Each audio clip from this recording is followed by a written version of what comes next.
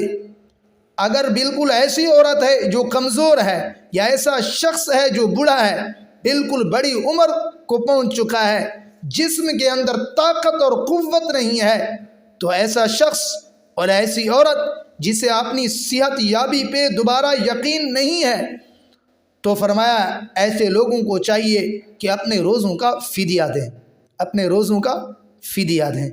اور فدیے کے متعلق انشاءاللہ ایک مکمل اور مستقل میرا درس آئے گا۔ اور فدیہ 2.25 کلو گندم اور یا اس کی قیمت ادا کریں، یہ ایک روزے کا فدیہ ہے، یہ ایک روزے کا فدیہ ہے، 2.25 کلو گندم یا اس کی قیمت۔ ہر ضلع میں، ہر علاقے میں گندم کا ریٹ، ہر شہر میں گندم کا ریٹ مختلف ہے، جو گندم کا ریٹ ہو اس حساب سے 2.25 کلو کا حساب لگا کر آپ فدیہ ادا کر دیں۔ اللہ تعالیٰ سے دعا ہے اللہ تعالیٰ مجھے بھی آپ حضرات کو بھی رمضان المبارک کی قدر کے لیے مفتی عبداللطیف کے آفیشیل چینل کو سبسکرائب کریں۔ شکریہ۔